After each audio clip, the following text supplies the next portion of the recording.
pensaram que o nome das terras onde vivemos, ou de que ouvimos falar, pode ter a ver com histórias que aí se passaram há muito tempo? Moura, por exemplo, por que será que se chama assim? Alentejo quando canta, feito da solidão, casa alma de garganta, e um sonho no coração. Eu ouvi o passarinho às 4 da madrugada, cantando lindas cantigas à porta da sua amada. Transmitida de geração em geração, a história da conquista da cidade de Moura transporta-nos para a época em que Salúquia, uma moura muito formosa, governava esta cidade. Na altura, esta terra alentejana, capital de província, era designada pelos árabes por Al-Manijá. E Salúquia estava noiva de um mouro que se chamava Brafma. Este, ao aproximar-se o dia do casamento, dirigiu-se com a sua comitiva, desprovidos de quaisquer armas, à terra da noiva.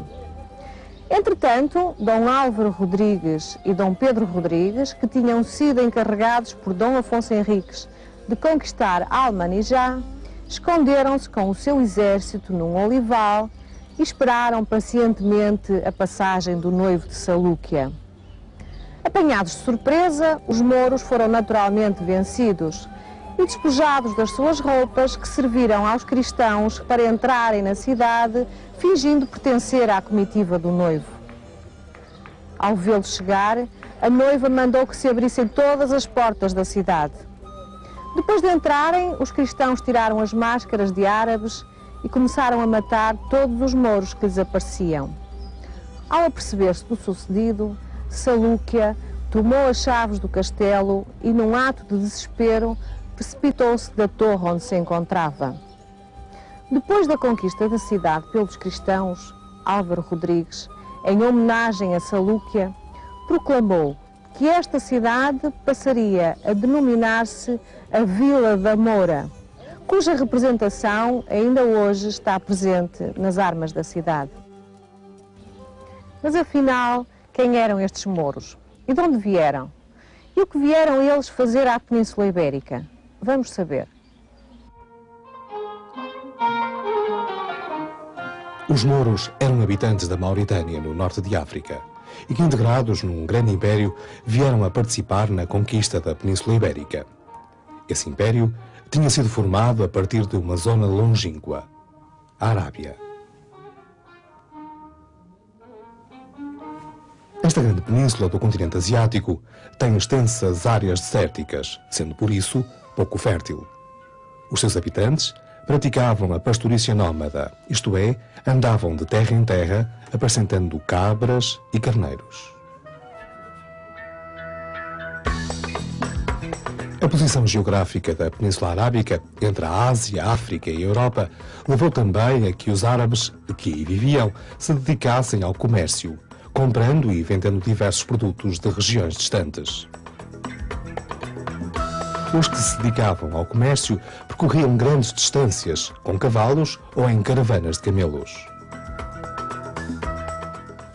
Os árabes foram também grandes matemáticos, astrónomos, geógrafos, médicos e filósofos. A partir do século VII, depois de Cristo, os árabes lançaram-se à conquista de terras mais férteis e novas riquezas. Procuraram também espalhar a religião muçulmana, fundada por Maomé. Por este motivo, normalmente aos árabes e mouros chamamos muçulmanos. Acreditavam num Deus único e consideravam legítima a Guerra Santa, em que combatiam os povos que não fossem fiéis a Alá, palavra que em árabe quer dizer Deus. Construíram assim rapidamente um grande império que punha em comunicação regiões muito diferentes nos recursos naturais e nos modos de vida, e que era percorrido por rotas comerciais terrestres e marítimas, por onde passavam sedas da Pérsia, trigo e linho do Egito, porcelanas da China, ouro de Tombuctu, marfim e escravos da Etiópia, especiarias e pedras preciosas da Índia. Em 711, os exércitos muçulmanos entraram na Península Ibérica pelo Estreito de Gibraltar. Já sabemos então que os árabes pretendiam alargar o seu império e espalhar a sua religião e que chegaram à Península Ibérica em 711. O facto de possuírem uma cavalaria ligeira e rápida nos ataques facilitou-lhes a entrada na península por terrenos planos como este onde nos encontramos. Para além disto, a divisão existente entre os povos peninsulares levou a que, em apenas 5 anos, os mouros dominassem quase toda a península.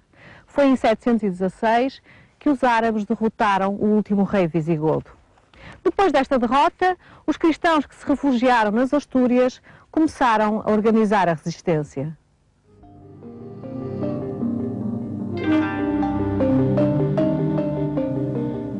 Foi primeiro uma resistência feita de pequenos ataques de surpresa a partir das montanhas. Posteriormente, os cristãos organizaram-se melhor e começaram a constituir os primeiros reinos, à medida que reconquistavam o território. A reconquista avançou de norte para sul muito lentamente, feita de avanços e recuos. Os mouros recebiam por vezes reforços do norte de África e os cristãos perdiam terreno. Outras vezes eram os cristãos que se uniam e venciam os mouros. E muitas vezes houve em que, por iniciativa de uns e de outros, se realizavam alianças entre cristãos e muçulmanos contra outros cristãos ou outros muçulmanos.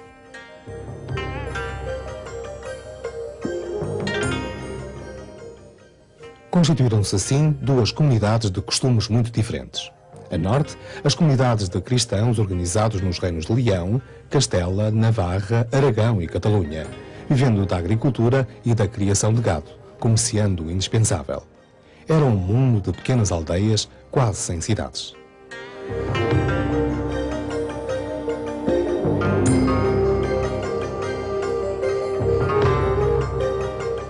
A sul, nas ricas cidades muçulmanas como Lisboa, Évora, Silves, Toledo e Granada, abundantes de alimentos e de mercadorias diversas ligadas às grandes rotas comerciais do Império, utilizavam moeda de ouro nas suas trocas comerciais.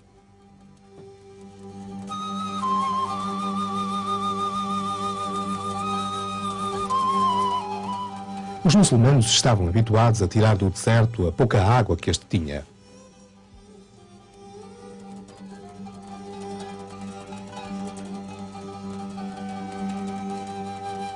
Desenvolveram assim técnicas de rega como a nora, a picota e os canais de rega que ainda hoje são usados em algumas regiões e que permitiram um melhor aproveitamento dos terrenos de cultivo.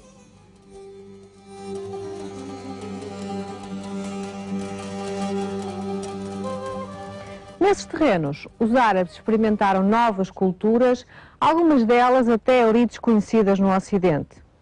Já pensaram, por exemplo, que nem sempre existiram laranjas no nosso território? Pois é. A laranjeira, tal como o limoeiro, o arroz, a cana-do-açúcar, são exemplos dessas culturas.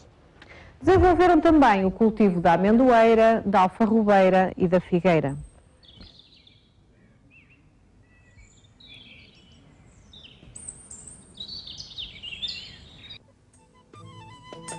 Todos os dias utilizamos na nossa linguagem vocábulos de origem árabe, nos nomes de algumas localidades,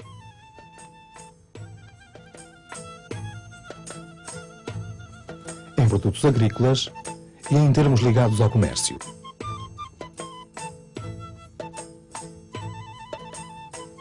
Das ciências que os árabes divulgaram, os seus geógrafos deixaram-nos a bússola, dos matemáticos herdamos a numeração árabe e palavras como algarismo, álgebra e zero.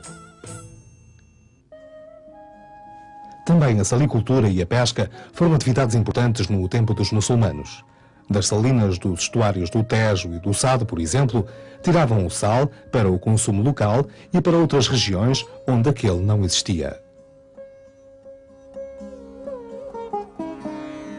Desta longa permanência ficaram ainda outros vestígios de caráter arquitetónico, sendo os mais visíveis em Portugal as fontes com os seus arabescos, Algumas mesquitas transformadas hoje em igrejas católicas e as tradicionais casas algarvias com as suas açoteias, em tudo semelhantes às que podemos encontrar no norte de África. Escavações arqueológicas recentes realizadas aqui em Mértola puseram a descoberto parte de um bairro dos finais do período muçulmano.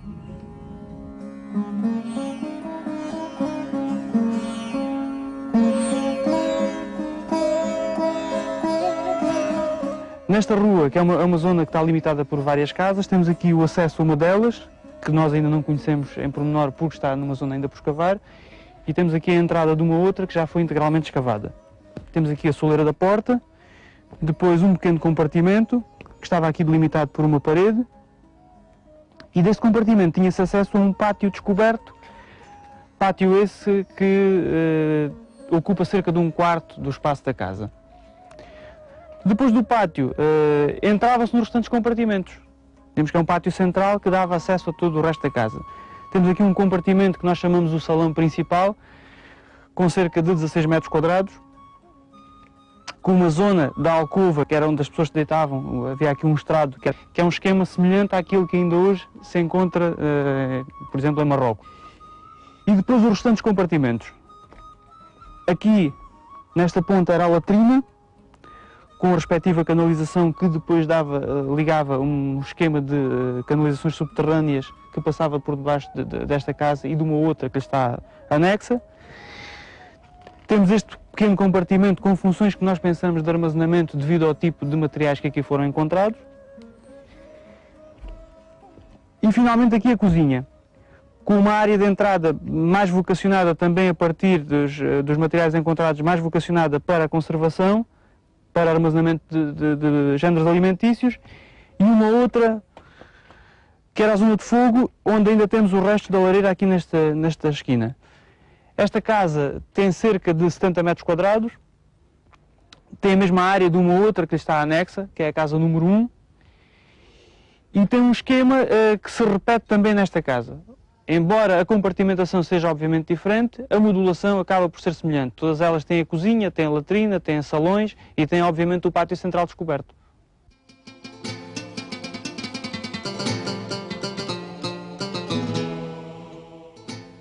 Na Andaluzia, podemos ainda visitar belíssimos palácios, como o de Granada, ou imponentes construções religiosas, como a Mesquita de Córdoba.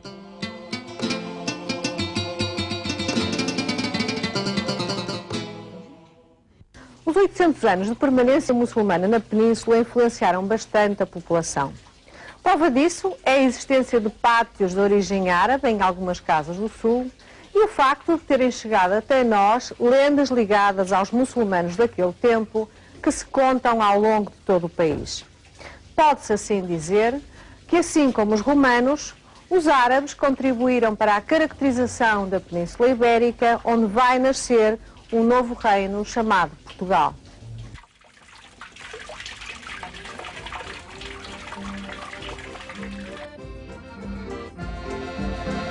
Alentejo quando canta, feitura da